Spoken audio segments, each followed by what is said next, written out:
cherished memories, author unknown. David Jr. and I met in 1982 at my first job where I actually received a paycheck instead of getting paid cash to babysit. We became co-workers at Druthers and Huntingburg. He worked on the back line as a cook. I worked on the front line in the drive-through. Dave was the first one to come up with fried pickles. We did that at night with Druthers fish batter before it was even something that everybody had. David and I often took our breaks together. I was fascinated that he grew up in Hawaii and the fact that he was so young when he got there, that his dad was a Vietnam veteran, that he got to attend the 1976 Elvis concert live from Hawaii via satellite, and that he had been a Marine. Soldier Boy was actually one of my favorite songs. During one of our breaks in 1984, he asked me if I would take him home with me and feed him. I lived with my parents and two brothers. I finally just looked at him and grinned and said, the only thing I have at home is cornflakes and a bologna sandwich. Not sure how many times he asked me when I was going to take him home for those cornflakes and the bologna sandwich, when one night he asked how long it was going to take me to figure out that he wanted to go out with me on a date. He became my first boyfriend. We married on April 21st, 1984. My 1983 prom date was late, so I was going to make sure my senior prom date was going to be on time. Probably should have thought that through a little more and waited until after I actually graduated high school in May of 1984. On June 9, 1985, I was blessed with my first and only child.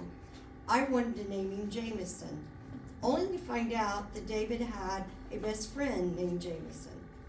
He thought it would be confusing to have a son with the same name as his best friend. I even offered to have his middle name be Jesse, since that was his other best friend, and told him we could call him JJ. David Jr. loved to give people nicknames.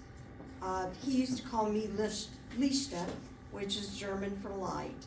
He decided he was proud to have his dad's name, so our son became David Ray Dodson III, which wasn't confusing at all when we were all together and you said David. And so our son quickly became named Little David to my side of the family. His grandfather became Grandpa Dave, and Dave Jr. became Daddy Dave, so you could keep everybody in line. Most parents, they want to teach their children how to say their ABCs, learn how to count. Dave Jr. decided our son's first learning activity was to know every NFL football team by their helmet logo. And my son also learned very early that if his dad was upset with a referee call, duck, because he liked to eat chocolate-covered donuts when he was watching football. And the house where we lived at when we got married was my great-grandmother's house. Me and my older brother finally tore it down in 2015 or 2016, and there was actually still a chocolate donut stuck up on the ceiling because I never could reach it to get it down. In 1986, I got to take my first plane trip. Thought it would be cool. I was with a Marine, everything should be fine. That Marine didn't like to fly. It was really the first time I'd ever been out of Indiana. David took me to Honolulu to meet his mom, Rosemary, and his brothers, Leon, Gary, and Delmer, his sister Christina, and his best friends, Jameson and Jesse, and to see where he had grown up since his dad had been stationed at Pearl Harbor soon after David Jr. was born. Dave told me earlier that David was 10 months old when they moved from Oakland, California to Hawaii. I had my first experience with ethnic food. There was no fried chicken, no potatoes, and every meal had rice and some strange meat that they called Spam. And then the other meats were Asian styles. They did have a Portuguese donut called a malasada. That tasted a lot like a huge fried biscuit rolled in cinnamon and sugar. That I liked. David really wanted us to stay in Hawaii.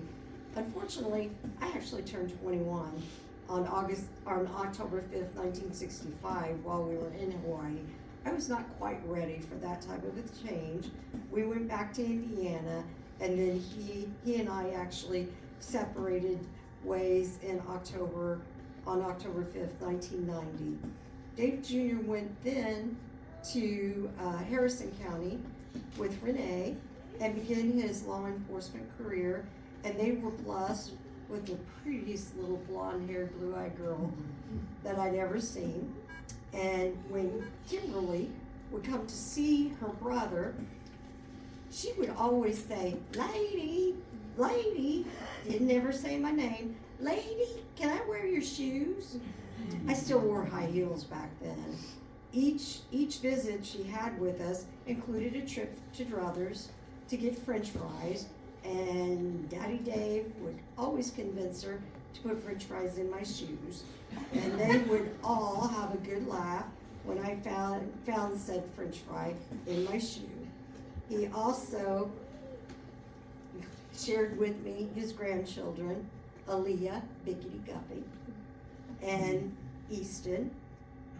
Don't think he ever got to actually giving a nickname to Easton yet. David and I stayed friends through everything.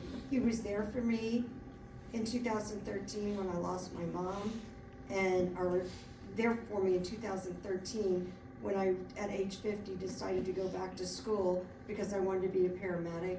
He was there for me in 2014 when my mom passed away, and then the two of us had to make the awful decision to take our son off of life support because he had suffered an anoxic brain injury from a cardiac arrest due to a gastrointestinal bleed. And then when my dad died in August 2015, he was there for me. He was there for me when it became very evident that I could not back up an ambulance and was going to give my paramedic career up, but I became a medical assistant instead. I could always rely on David to be there anytime I needed help. I want to thank his family for letting me be there with him during his last days and his last minutes. He will always be a cherished friend to me forever. Goodbye, my friend.